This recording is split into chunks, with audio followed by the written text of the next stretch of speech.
Wyoming.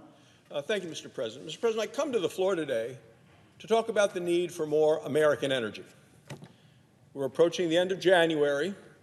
Winter storms have been covering the country, from Colorado to Connecticut. We're seeing it everywhere. Temperatures drop, energy prices go up. In a typical year, cold actually kills more Americans than extreme heat. This winter, millions of families are in danger of being left out in the cold because of the cost of energy. We know that more than 20 million households in America right now have fallen behind on their ability to pay their energy bills. Record high inflation has robbed the American people of more than $10,000 for each and every family since Joe Biden's become president. You just look at what people were paying for things before he came to office and what they're paying today. As a result, people are able to save less. They're having to pay more. We know that about 2 out of 3 American households are living paycheck to paycheck. Personal savings in this country is now at a record low. Household debt at a record high. And people are having to borrow more money, put things on the credit card at higher and higher interest rates. At the same time, energy prices are dramatically higher than they were the day Joe Biden took office. Cost of heating oil is up by 2/3. Natural gas is higher now than for a long time. Electricity is up by 20 cents on the dollar. As a result, there's actually the risk of people having their energy and their electricity shut off this winter. Some are doing it voluntarily because they don't want the big bill that's going to come. Hard to believe that it is happening here in the wealthiest country in the world. We have enough energy to keep every American warm this winter. Some of it they won't let us get out of the ground, but we have it. So it's an absolute disgrace with the energy resources we have in this country that Americans are facing brownouts and blackouts from an energy standpoint because of the Biden administration's radical climate policies.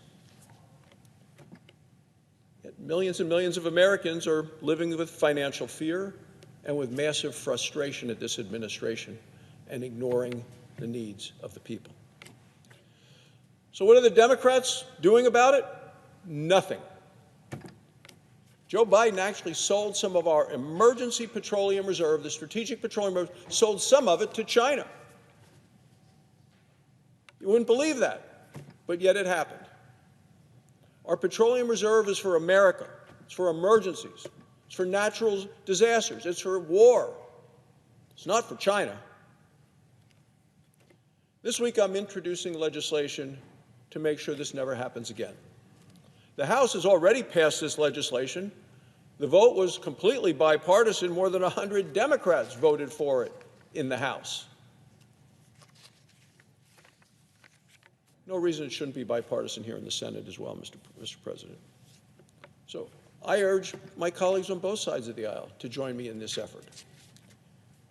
The Strategic Petroleum Reserve is for us, it's not for our enemies. Joe Biden has promised to use our tax dollars. I mean, it's astonishing. He went to the United Nations. He said he was going to send $11 billion a year to give to the United Nations for climate reparations, for energy we've used, giving away American dollars when Americans can't afford to pay for energy costs here at home. Why is he doing it? You listen to his speech, because he wants to say he's sorry. That's what we have, a president who wants to apologize once again for America. He wants us to feel guilty about the fact that we built the strongest economy of the world using oil, gas, coal, all of the energy sources that we have in this country. The American people have nothing to apologize for. Joe Biden's wrong. Shouldn't apologize for being an energy superpower. We shouldn't apologize for using our energy resources. If he wants to apologize, he ought to be apologizing to the people of the United States for the policies he's put in place that have driven up costs and caused pain for families all across America. He would apologize for raising taxes on American energy. He should apologize for wasting tax dollars. The Secretary of Energy, his Secretary of Energy, has given more than $200 million in loans to companies in China. Secretary of Treasury, going to China soon. She met with China's Vice Premier recently in Switzerland. According to the Treasury Department, she agreed to, quote, enhance cooperation with China on climate finance, as well as support for developing countries in their clean energy transitions. In other words, more American taxpayer dollars for other people in other countries. Again, the excuse for all of this, the climate. Democrats in Washington utterly obsessed with the green dreams of the coastal elites who run the Democrat Party, who call the tune. Again and again, the Democrats side with the climate elites over the common folks. I hear it in Wyoming. I hear it no matter where I travel in the country.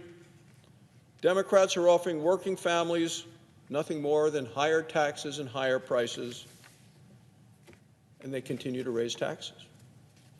Democrats just threatened to ban natural gas stoves.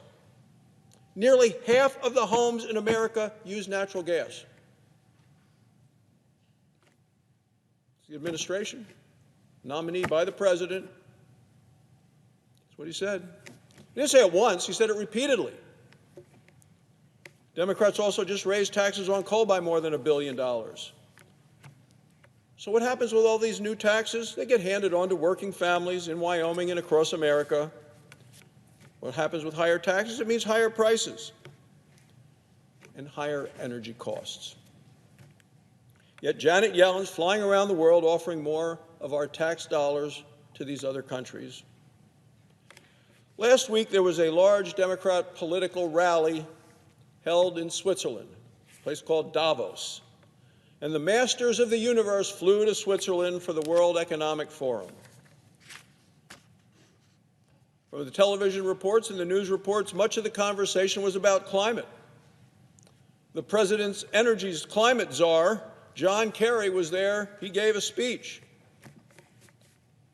You talk about somebody with smug superiority. He just thinks he knows better than anybody else.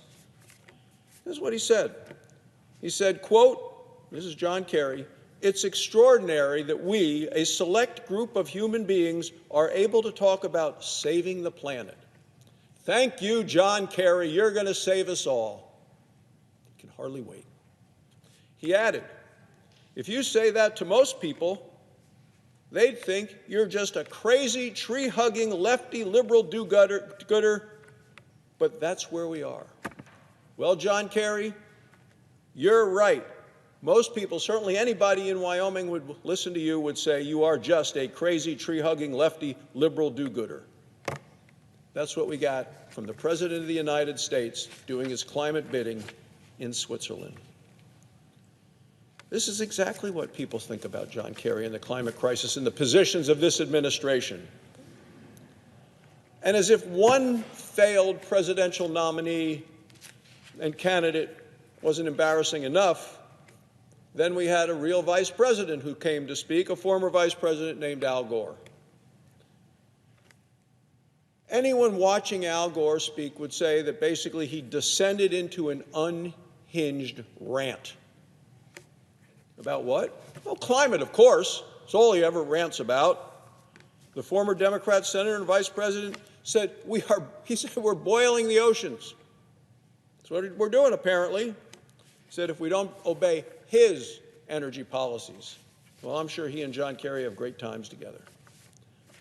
Boiling the oceans. He even said we're creating what he called rain bombs.